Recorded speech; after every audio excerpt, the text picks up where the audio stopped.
കോഴിക്കോട് വെള്ളയിൽ video ചിത്രീകരണത്തിനിടെ യുവാവിനെ ഇടിച്ചത് Benz car തന്നെയെന്ന് പോലീസ് സ്ഥിരീകരണം. അപകടമുണ്ടാക്കി ബെൻസ് കാറിന് ഇൻഷുറൻസ് ഇല്ലാത്തതിനാലാണ് ഇടിച്ചത് ഡിഫൻഡർ കാർ എന്ന് വാഹനത്തിലുണ്ടായിരുന്നവർ വരുത്തി തീർക്കാൻ ശ്രമിച്ചത്. ബെൻസ് കാർ ഓടിച്ച സാബിത്തിന്റെ അറസ്റ്റ് രേഖപ്പെടുത്തി വിട്ടയച്ചു. അപകടത്തിൽ മരിച്ച ആൽവിന്റെ മൃതദേഹം വടകര കടമേരിലെ വീട്ടുവളപ്പിൽ സംസ്കരിച്ചു.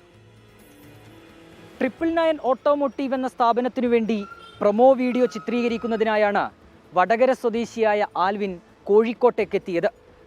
ഈ ചിത്രീകരണം നടക്കുന്നതിനിടെയാണ് ദാരുണമായ അപകടം.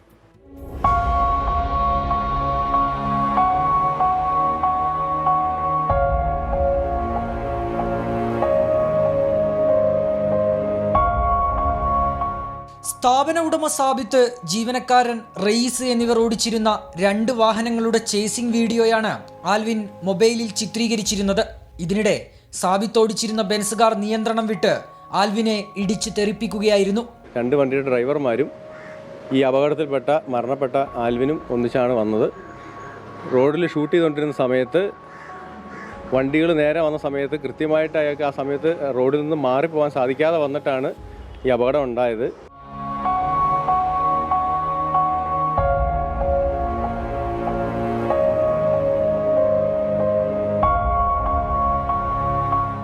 ആൽവിനെ ഇടിച്ചത് ഡിഫൻഡർ എന്നാണ് സാബിത്തും സംഘവും പോലീസിനോട് ആദ്യം പറഞ്ഞത്. എന്നാൽ ദൃശ്യങ്ങൾ ശേഖരിച്ച പോലീസ് ഇത് തെറ്റെന്ന് കണ്ടെത്തി.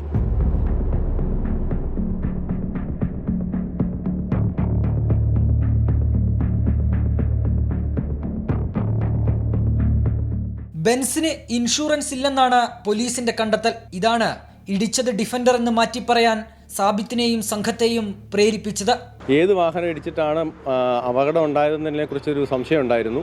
അന്വേഷണത്തിൽ ഡിഫൻഡർ വണ്ടി ഇടിച്ചാണ് അപകടം ഉണ്ടായതെന്ന് ആദ്യം പറഞ്ഞിരുന്നെങ്കിലും കൂടത്തിലുണ്ടായിരുന്ന ബെൻസ് ജി വാഗൺ വണ്ടിക്ക് തെലുങ്കാന രജിസ്ട്രേഷൻ വണ്ടിയാണ്. ആ വണ്ടിക്ക് ടെക്നിക്കലി അതിന് ഇൻഷുറൻസ് ഇല്ലായിരുന്നു. അപ്പോൾ ആ ഇൻഷുറൻസ് ഇല്ലാത്തത് കൊണ്ടാണ് വാഹനം ഓടിച്ച 2 ആളുകളും ഈ വാഹനം ഡിഫൻഡർ ഇടിച്ചിട്ടാണ് അപകടം ഉണ്ടായതെന്ന് ആദ്യം അന്വേഷണത്തിൽ പോലീസിനോടും മറ്റ് ഹോസ്പിറ്റലിലൊക്കെ പറഞ്ഞിരുന്നത്. തലയ്ക്ക് പിന്നിലേറ്റ ക്ഷതമാണ് ആൽവിന്റെ മരണത്തിന് കാരണമായതെന്നാണ് പ്രാഥമിക പോസ്റ്റ്മോർട്ടം റിപ്പോർട്ട്.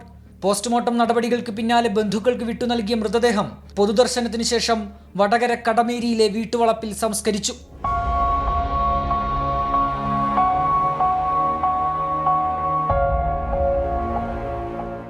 അശ്രദ്ധമായ ഡ്രൈവിംഗിന് 2 വാഹനങ്ങളിലെയും ഡ്രൈവേഴ്സിനെതിരെ കടുത്ത നടപടിയെടുക്കാൻ ഒരുങ്ങുകയാണ് മോട്ടോർ വാഹന വകുപ്പ്. ഇരുവരുടെയും ലൈസൻസ് റദ്ദാക്കാനാണ് നീക്കം.